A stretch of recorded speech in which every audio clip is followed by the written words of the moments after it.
For the jumps, when we had up to 40 people jumping off in one single shot, what everyone thinks is, oh, we had this ship and there was all this water and it was deep water.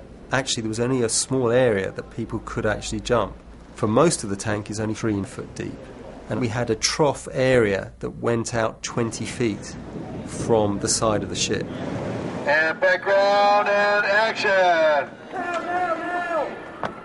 We had either dummies floating in the water with their life jackets on, or we had deck chairs made of rubber, so people knew where they could jump.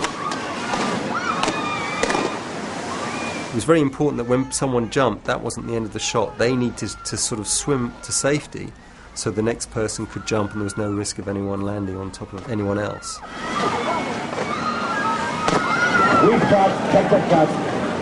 Let's hear it for the stunt team, folks. Let's hear it for stunts.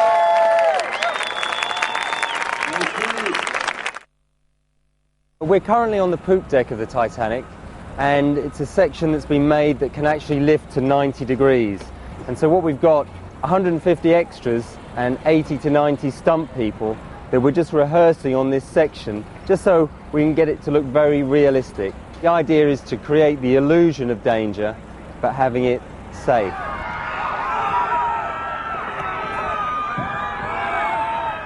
There was a lot of safety parameters that went into it.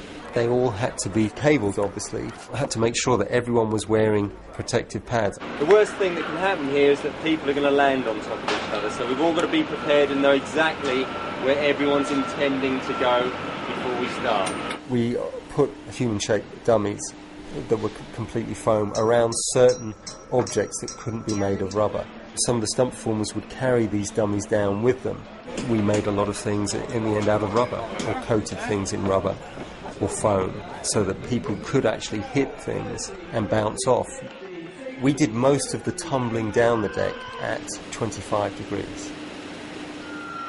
That's where the stunt performers could still control to a degree where they went, and they wouldn't get really hard impact.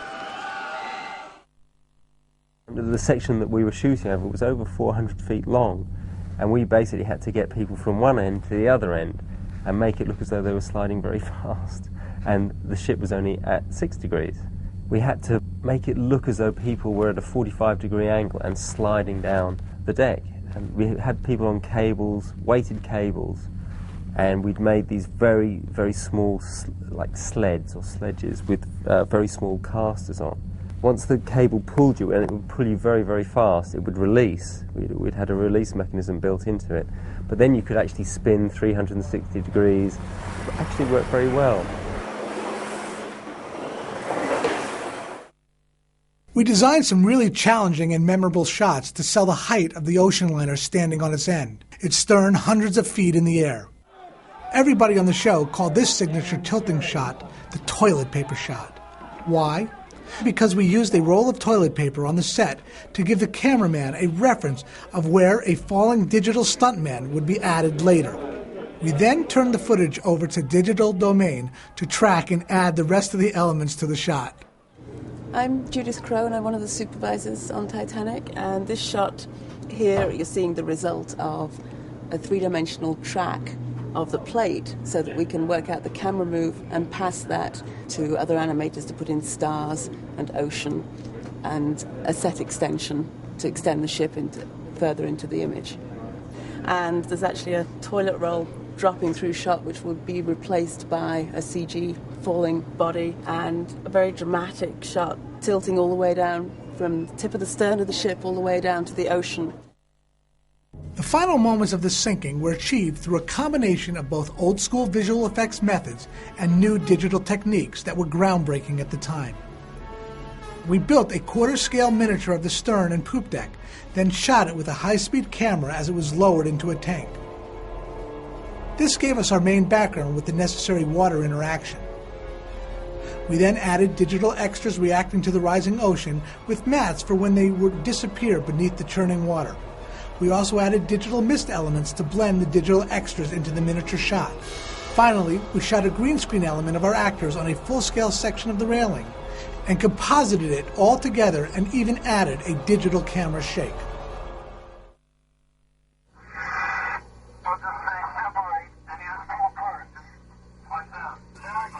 We shot Kate and Leo and various stunt extras in front of an underwater green screen, which was set up in a small tank in Rosarito at the very end of production. We then combined these elements with a miniature ship element, as well as various bubble passes, both real and computer-generated. The idea of putting the stern of the ship in the background of the shot came late in the editing process, but really helped sell the scale of the event. Due to delays in building the outdoor set, we ended up shooting the ending scenes of the movie with Jack and Rose in the water very early in the schedule in a 4-foot-deep indoor tank with an artificial horizon. Once you get in there, we'll try some stuff, you'll start to get comfortable with it, then we can become a little more animated. The other thing is, conserve your energy, don't go crazy on the first two takes. Fight for your life!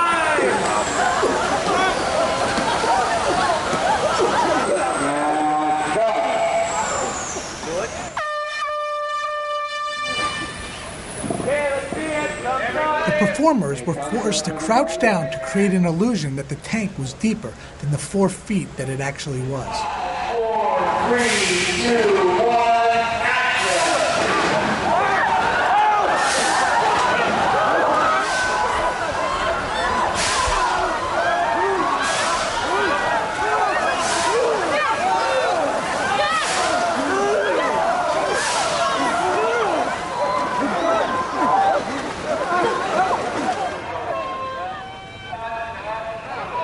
Scary.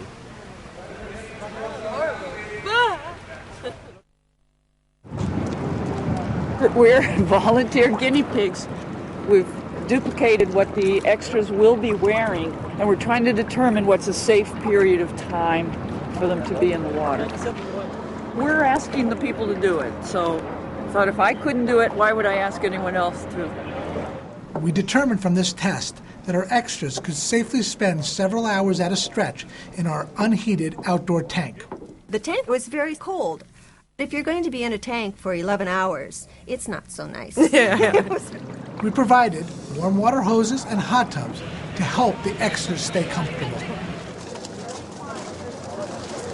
The extras were so dedicated. They were such troopers, even when playing dead. Great job, everybody. This background is the best in the world. Thank you. Let's hear it for yourself. Let's hear it for everybody. You're great. The dead makeup was amazing. I did get my hair done up with wax in it. After that, they put spirit gum with these little crystals of gelatin that were very hard when they first were applied. But as soon as they were sprayed with mist or got wet, they expanded. And so you had all this gelatin-like stuff on your face. I like that one. What's that feel? That was not an attractive look.